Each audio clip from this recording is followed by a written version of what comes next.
La ganadería, la minería, la tala indiscriminada de árboles y la falta de educación y conciencia en los ciudadanos ponen cada día en riesgo la sostenibilidad ambiental del planeta.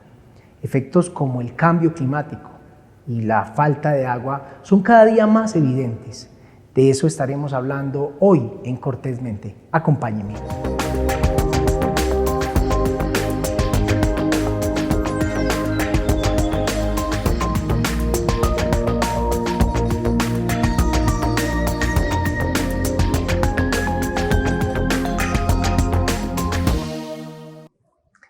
Bienvenidos, bienvenidas a otra emisión más de Cortésmente. Hoy estaremos hablando de un tema muy interesante, estaremos hablando de cambio climático, también de sostenibilidad, y para eso hemos invitado a Eider Julián Hincapié González. Él es ingeniero de la Universidad de Antioquia, una persona con mucha experiencia en el campo del medio ambiente, en diferentes proyectos y sobre todo en diferentes regiones. Eider, qué gusto tenerlo, bienvenido a nuestro programa, muchas gracias.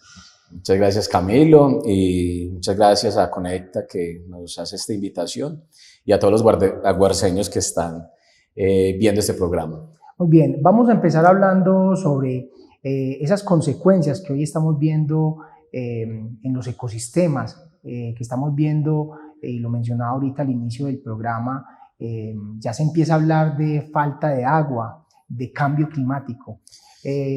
Un poco en el contexto, Eider, ¿qué podemos hoy nosotros empezar a sentir como humanidad de preocupación, de consecuencias en torno a todos estos temas?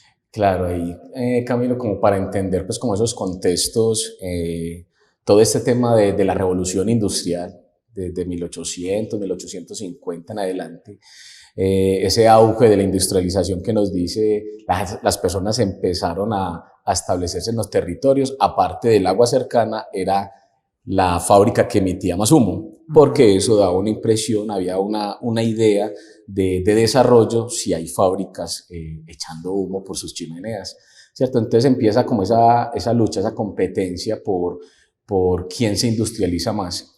Y como consecuencias tenemos lo que ahorita estamos hablando de cambio climático, que no es más que unas variaciones en el clima que hay en el ambiente, pero con la diferencia de que se sale de los promedios que tiene la Tierra normalmente. Entonces, claro, ahorita ya estamos hablando de adaptación al cambio climático y no de mitigación, porque finalmente ya estamos en esos cambios, ya estamos evidenciando todas las transformaciones que hay en el territorio a causa pues, de ese desarrollo industrial. Que eso se traduce simplemente en un tema de consumo, ¿cierto? Todas las problemáticas que tenemos y que encontramos ahorita se basa y se direcciona a un tema de consumismo. Eso no es ni siquiera ni capitalismo ni comunismo, sino que venga que los dos son enemigos comunes, entre comillas, en pro de producir, ¿cierto? Entonces, cuando hay esa tendencia, cuando nos programan de esa manera para consumir, ahí es cuando se desenlaza una cantidad de factores que hay en el entorno y que lo estamos vivenciando. Ahorita hablabas de falta de agua. No va a faltar agua, el agua siempre va a estar. Resulta que nosotros estamos en un sistema cerrado, el planeta es un sistema cerrado y por tanto el agua no se va a agotar, a menos pues que haya una catástrofe pues, bien fuerte.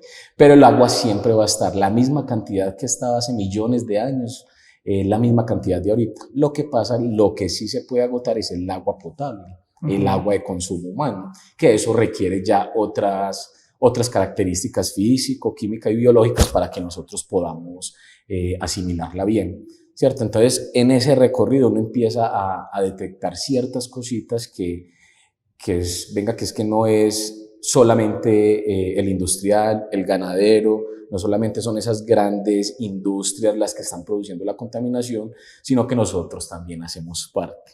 ¿Cómo? El solo hecho de estar consumiendo, produciendo, consumiendo y tirando la basura, ¿cierto? Cuando hay una economía lineal, ese es uno de los grandes factores que como no lo tenemos consciente, no hacemos como un cambio, es que se están produciendo todo lo que se produce ahorita, ¿cierto? Todos esos cambios en el clima, ahorita con esta ola invernal vemos todas esas catástrofes que hay, pero eso se pudo haber prevenido, ¿cierto? si hablamos de un tema de ganadería bien hecha, listo, necesitamos madera, pero entonces pero recupere, vuelva y siembre, ¿cierto? Entonces hay un tema de deforestación tremenda, y sobre todo acá en Antioquia.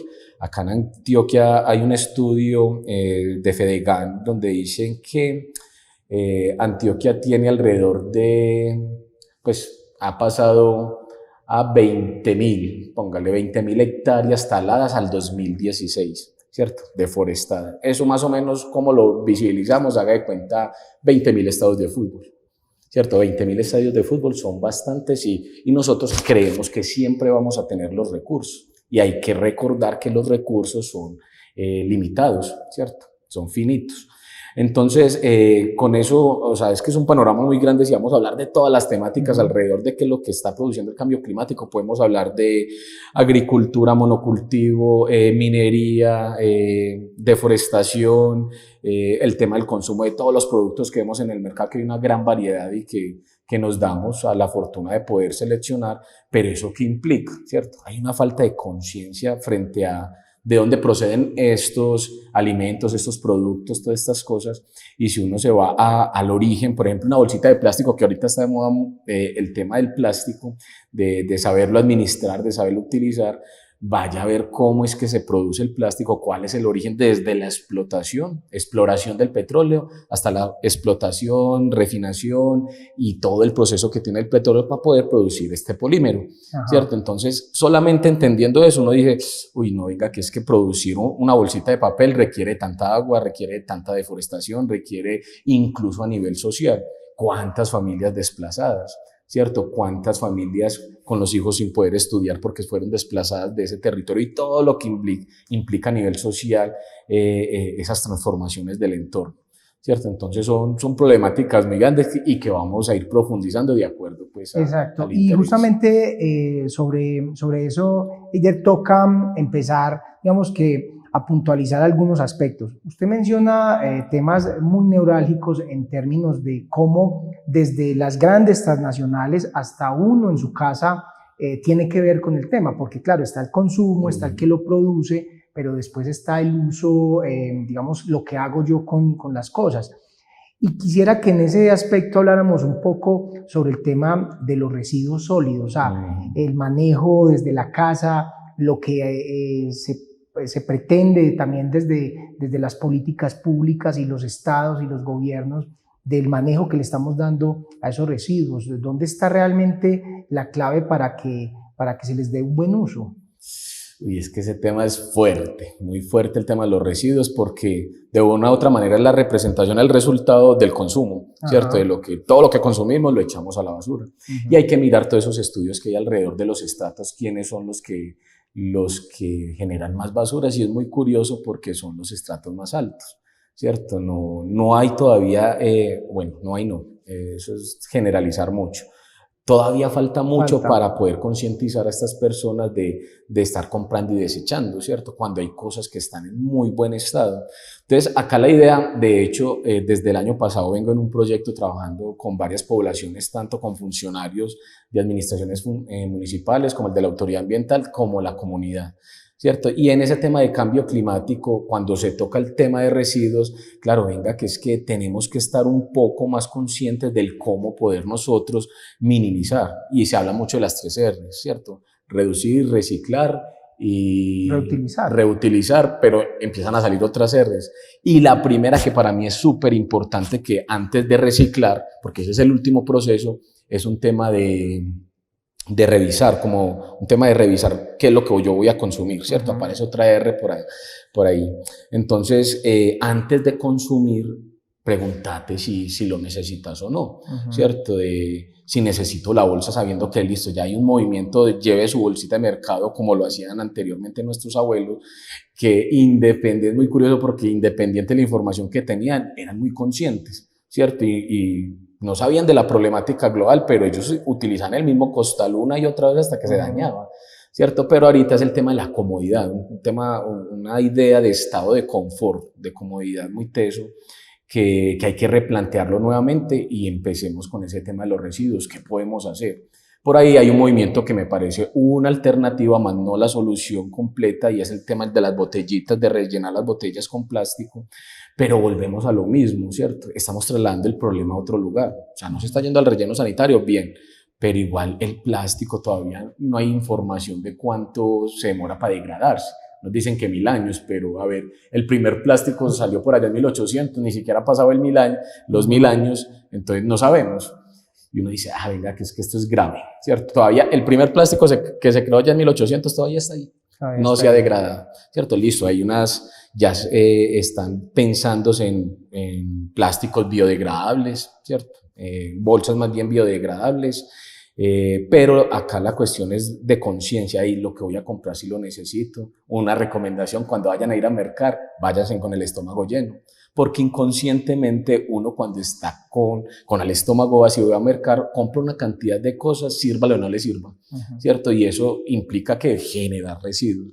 ¿Cómo empezar a pensarnos desde esa economía circular y no lineal, en donde listo, terminamos acá de este producto, venga, cómo lo volvemos a reutilizar, ¿cierto? Démosle al menos 2, 3, 4, 5 usos más, y así vamos disminuyendo esa carga de, no solamente es el papelito que se lleva al relleno sanitario, sino ese papelito que tuvo que pasar para poder llegar a su estado último, y eso implica una cantidad de contaminación, de pérdida de biodiversidad, de tala, el tema social que te comentaba ahorita. O sea, vámonos al origen y ahí vamos sembrando esa semillita de, antes de votar, pensar antes de comprar, ¿cierto? Sea consciente que es lo que va a comprar, para así saber ese producto, ese residuo, si lo puedes reutilizar o minimizar. Minimice lo que más pueda ese tema de generar residuos. Entonces ahí queda un primer mensaje muy claro, y es que indudablemente la tarea está primero en disminuir y posteriormente en hacer un uso más aprovechar de una otra manera, ya sea porque se reutiliza, porque se clasifica también, que también ahí a veces por lo que hablamos ahorita, el facilismo, la pereza, el querer que pues si yo recojo este papelito, pues uno más, uno menos, no pasa nada. Ahí creo que hay una tarea muy fuerte desde la conciencia de cada una de las personas. Otro tema que también es indudablemente muy importante es cómo nosotros logramos mantener esos ecosistemas, cómo logramos nosotros propiciar el cuidado de la fauna, de la flora, del agua, de todos estos recursos que ahorita muy bien lo mencionabas, Eider. Creemos que eso no nos toca a nosotros, pero ya tenemos unas consecuencias que empiezan a cortar esos tiempos. Y muy cercanas. Uno hablando con los campesinos, uno les preguntaba, pues yo les preguntaba, indagaba acerca de, venga, ¿qué ha cambiado en su entorno? ¿Cierto? Y él dijo, no, pues que acá ya no sabemos cuándo sembrar, ¿cierto? No sabemos cuáles son los tiempos de lluvia o de sequía, y si son lluvia y sequía son muy fuertes, se arrasan con todos los cultivos, hay pérdidas. Viendo las noticias la semana pasada en Santa Elena, esa granizada, ¿cierto? Que hizo que se perdieran muchos cultivos de flores y de fresas. Y decía el campesino, ya tengo la producción del año acabada, o sea, ya me dañó la cosecha esta granizada. Y eso hace parte pues de todo este tema del cambio climático. ¿A qué iba con esto? El tema de la conservación de los ecosistemas en nuestro entorno. Han habido varios estudios, porque como ya el cambio climático está acá, está muy cerca, no, ya lo estamos viviendo. Que los campesinos digan, ya no están las mismas especies de aves, o hay muy pocas, o ya el flujo de agua que teníamos en la finquita ya es un hilito muy pequeño, se está agotando. Todos esos cambios, y eso es acá en el norte, ¿cierto? Don Matías, Santa Rosa, Yarumal, Entre Ríos, son zonas muy cercanas. Lo mismo que pasa por acá, que también los campesinos del Retiro también hablan de esas consecuencias, y hablamos de adaptación, ¿no? Pues ya nos tocó adaptarnos, miremos qué podemos hacer. Y dentro de esas miradas, la Universidad de Antioquia, la Escuela de Ingeniería de la Universidad de Antioquia, hace un estudio en el norte precisamente para evaluar eso, lo que está sucediendo. Y claro, hay una relación profunda, y yo creo que todos de una manera lo intuimos, sepamos del tema o no, que a medida que va disminuyendo la biodiversidad de flora y de fauna, inmediatamente en esa empresa, en esa idea de empresa ganadera o agrícola, se va disminuyendo y va perdiendo mucho la calidad. Entonces empiezan a hacer todos estos estudios del impacto que está generando, que ahí abro un paréntesis, el tema de académico para que no me dejes olvidar ahorita, que es muy importante y que hace falta mucho más fuerza para poder tener nosotros los estudios propios del lugar, que es, nosotros tenemos algo muy grave y es que nos estamos basando en indicadores externos, ¿cierto? En esos estudios de afuera, cuando las dinámicas de acá en Colombia son totalmente distintas, ¿cierto? Entonces, una de las estrategias es, venga, que hay maneras de tener su ganadería de buena calidad, pero sostenible, ¿cierto? Entonces se habla de sistemas silvopastoriles, ¿cierto? Se habla de la agroecología en el tema de la agricultura, ¿cierto? Que hay que cambiar varias cositas en el campesino, porque desde los 60, desde los años 60, se le instaura esa idea de que campos pelados, eso es progreso, eso es empresa y eso es potencial ganadero o agrícola, ¿cierto? Entonces, por eso vemos en el norte unas montañas muy bonitas verdes, pero sin árboles, ¿cierto? ¿Cómo integramos esa información del comportamiento del bosque, por ejemplo, en donde hay una cantidad de especies y todas sobreviven y viven y están ahí y no pasa nada? Entonces, saquemos de la idea ese tema de que campos abiertos es progreso y más bien vamos a hacerlo sostenible. Lo mismo que con la agricultura orgánica, que está íntimamente ligado con este tema del cambio climático. Gases de efecto invernadero, el metano, el dióxido de carbono, ¿cierto? Y cuando hay esos pelones y hay esas formas de producir alimento, inmediatamente repercute mucho en esa variación climática y que ahorita estamos sintiendo el cambio climático. Porque esa forma como se tenía antes en el campo era una manera de equilibrar el ecosistema, ¿cierto? Entonces, si ya no hay árbol, entonces, ¿quién va a capturar el CO2? Aparte que cuando talamos no solamente se deja de absorber ese CO2, sino que se libera, ¿cierto? Del suelo se van a liberar también partículas de CO2 porque esos son los procesos que tienen los microorganismos en el suelo, ¿cierto? Entonces, todo eso tiene una consecuencia gravísima y que ahorita lo estamos notando. Entonces, nos preocupamos por el agua, pero entonces, ¿por qué no siembran alrededor de esos nacimientos de agua o conservan las riberas? ¿Cierto? Aparte que también estamos como amortiguando un poco lo que nosotros llamamos el riesgo, ¿cierto? El riesgo que puede haber frente a si no hay árboles y si hay una creciente, entonces se lleva una cantidad de casas. Vea lo que pasó en Dabaiba, ¿cierto? Uno ve y uno se pone a hacerle lectura al contexto, al territorio y uno ve, no, como que, voy a decirlo así fuertecito, pero como que se buscaron esa tragedia, ¿cierto? Porque es que no cuidaron su territorio, porque el agua tiene memoria, ¿cierto? Y si el agua corría por ahí, pues ¿cómo hacemos para amortiguar esa catástrofe, ese posible riesgo que puede haber y que pueda atentar con las vidas humanas? Eider, otro aspecto muy importante y que de una otra manera usted lo ha venido también reflexionando es el tema de la educación, la conciencia.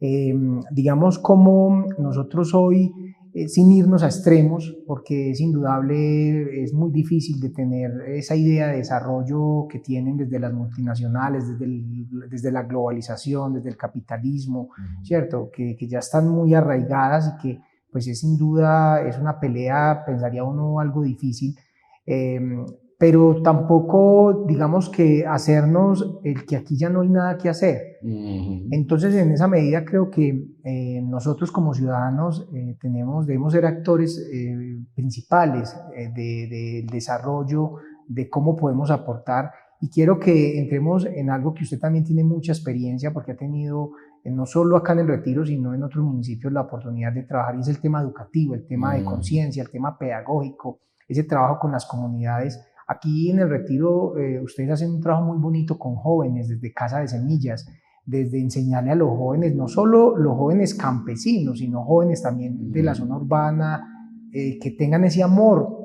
por el territorio y por la tierra, por la cosecha, por todo esto. ¿Qué podemos ahí hablar, reflexionar y sobre todo motivar? No, eso es clave. Yo digo en todas partes que el tema educativo ambiental o el tema educativo es la base absolutamente de todo, de cualquier proyecto, cualquier empresa, cualquier cosa que se vaya a desarrollar en el territorio, el tema educativo es clave y debe estar transversalizado para poder tener la coherencia e incluso, listo, se lo vamos a hablar en términos de ganancia y puedan ganar más plata, pues, ¿cierto? Si eso es un tema de economía y de poder, pero si se hace bien incluso desde el hogar. Acá estaba recordando como que hace tiempo pensaba en este tema de hoy no, si las multinacionales y vamos con toda y estas empresas que están contaminando y uno se empieza a sentir muy mal, ¿cierto? Porque claro, esa idea, esa figura, esa imagen del oso polar en un casco de hielo pequeño y se va a acabar y se va a extinguir y es posible. Entonces eso es una cosa que pasa ya en la Antártida, pero si yo estoy acá en Colombia, estoy en Antioquia, estoy en el Retiro, ¿yo qué puedo hacer? ¿Cierto? Entonces cuando uno deja esas preocupaciones externas a un lado, que sabemos que ese panorama está muy desolador y uno dice, no, ¿yo para qué? ¿Yo qué accionar voy a hacer si esto ya se va a acabar? Más bien me enfoco en lo local, ¿cierto? Y lo local empieza desde casa. ¿Cómo desde casa empezamos a generar esa conciencia? Tan sencillo, es que son cosas muy sencillas. Primero, claro, cuando vayamos a mercar, miremos a ver qué es lo que necesitamos y lleve sus bolsas que tiene en su casa para evitar la mayoría de plástico. Yo no lo hacía antes y ahora lo estoy haciendo y uno dice, listo, me estoy ahorrando de gastar 5 bolsas a la semana, 5 bolsas que antes las usaba. Y las usaba una vez y las botaba, ¿cierto? Entonces, esos actos, esas acciones pequeñas son las que pueden marcar la diferencia. Así es. Sembra en tu casa, en tu puerta, en tu garaje, si no tenés una finca, ¿cierto? Espacios verdes. Si bien en la ganadería y en la agricultura tenemos eso despoblado, pues acá sí está en cemento, pues volvámoslo verde, como mínimo, ¿cierto? Al menos hay una captación de CO2 que puede ayudar por metro cuadrado, ¿cierto? Entonces, son esas cositas que uno siembre la materita en su casa, ¿cierto? Sea consciente a la hora de mercar, eduque a sus más cercanos. O sea, acá se trata de la educación, se trata de yo como ejemplo, ¿cierto? Cómo empezamos a darle ejemplo a los más cercanos y lo que vos decías ahorita con los jóvenes del retiro de la parte urbana, pero venga, vamos también con los campesinos, jóvenes conozcan la actividad de los campesinos, enamórense, ayúdenles que ya no están con la edad como para arar una cantidad de porción de tierra y esas cositas lo que va haciendo va calando, no hay necesidad de forzar, eso es una lección, tiene que ser una lección o si no, no sirve porque entonces termina siendo una moda, así como pasa con la programación, obsolescencia programada, obsolescencia percibida. Obsolescencia percibida termina siendo toda esa moda que nos meten en la cabeza de que esta chaqueta está de moda, este sombrero o cualquier traje está de moda o este celular está de moda y lo que hace es empezar a incidir sobre las personas para que consuman, ¿cierto? Pero entonces pasa la moda, entonces ya lo botas porque ya pasó la moda. Eso se llama obsolescencia percibida. Y la obsolescencia programada es estos aparatos, todo lo electrónico que tenemos cuando compras tu celular y duran 2 años, ¿cierto? Eso también puras estrategias para poder que las personas consuman más. ¿Y esto qué implica? Tener un aparato de estos, ¿qué implica? ¿Cuánta minería no hay acá? De aluminio, de hierro, hasta de oro. Eso tiene porciones muy pequeñitas de oro por esa conductividad, esa propiedad que tiene el oro.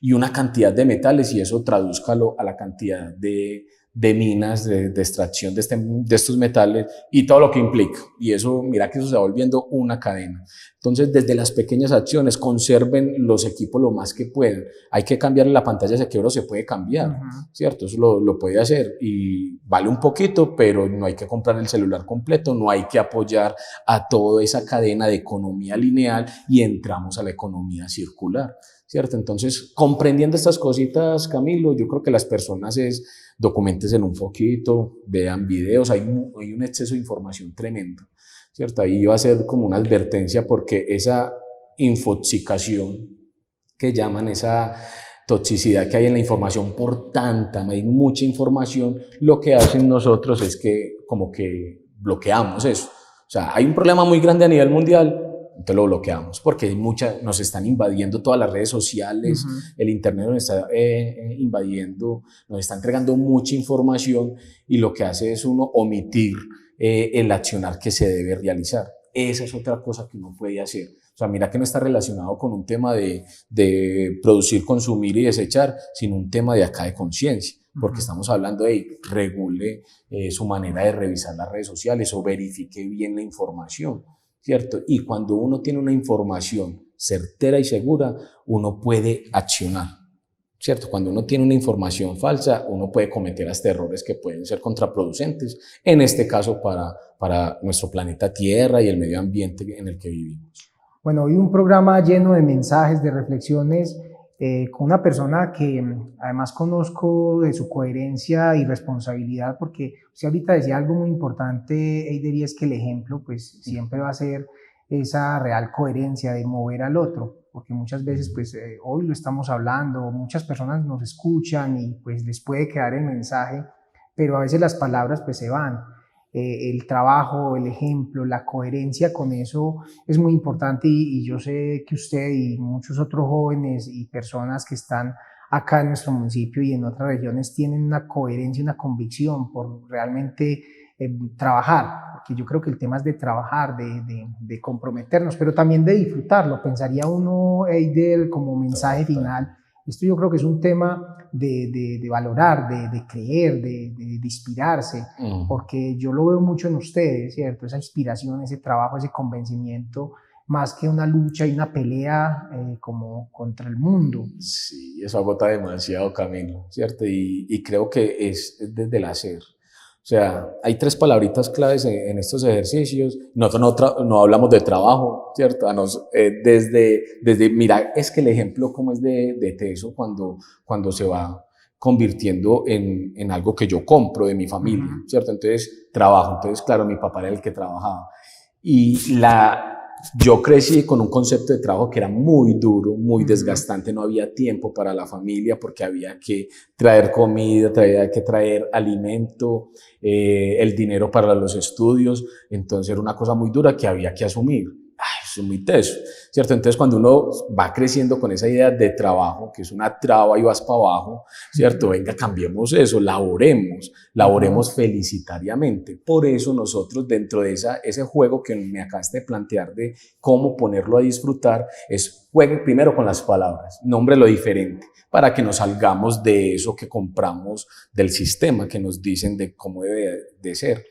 Y, por ejemplo, nosotros dentro de ese ejercicio acá en el municipio del Retiro y en otros municipios, cuando se dé el caso, nosotros tenemos una idea de alquilarnos para soñar, ¿cierto? Alquilémonos, el campesino alzó la mano y necesita ayuda, venga, nosotros nos alquilamos para ayudarle, ¿cierto? Venga, nosotros ofrecemos nuestra mano de obra, lo que nosotros podamos saber y aparte de eso, el intercambio que sucede ahí es el conocimiento que nos entregan los campesinos. Y me dice, ay, no, qué mejor pago que eso, ¿cierto? Entonces, ese tema de cómo aprender a disfrutar lo que hacemos, que no se vuelva algo como un sacrificio, ¿cierto? Como algo duro, denso, porque ahí no funciona, ¿cierto? Es por eso que muchos procesos se dañan, porque como lo están obligando, entonces eso con el tiempo se pierde, ¿cierto? Entonces, ¿cómo hacer que esas acciones que podamos hacer en nuestro hogar, con nuestros hijos, la familia, nuestros amigos, la comunidad en general,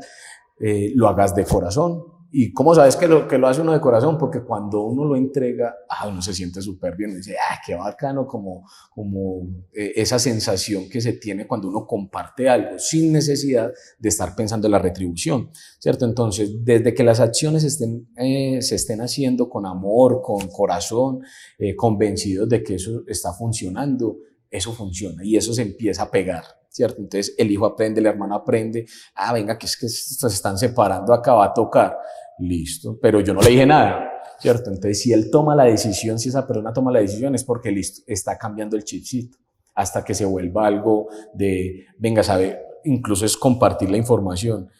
Vos sabes por qué estás separando esto así, ¿cierto? Mira que vos si lo haces de esta manera, estás evitando esto y esto y esto, ¿cierto? Entonces ya cuando va uno a interiorizarlo, a hacerlo consciente, ya las cosas van cambiando y se van volviendo más amables. Así es.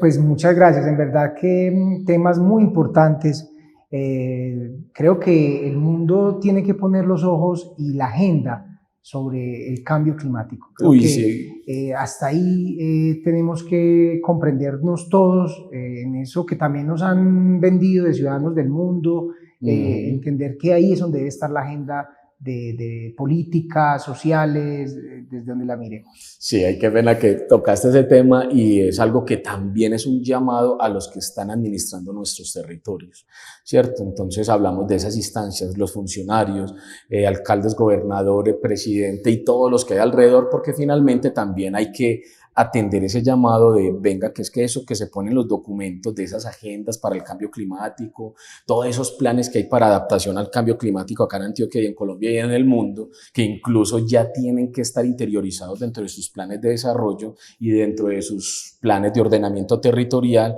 para poder incidir, ¿cierto? Esto, o sea, ya está encima, es grave el asunto, es preocupante, pero hay una parte de nosotros que podemos hacer, pero vengan representantes de nuestros territorios, vengan también, ¿cierto? ¿Cómo podemos integrarlos? Y ahorita que ya había puesto el paréntesis de lo académico, venga, metamos lo académico acá. Ellos tienen una cantidad de respuestas al cómo podemos generar ese cambio, ¿cierto? Cómo podemos ir adaptándonos mejor, ¿cierto? Hay unos estudios que vengan unas plantas de Támesis y las llevaron, de Valparaíso las llevaron para Támesis porque hay diferencias de alturas.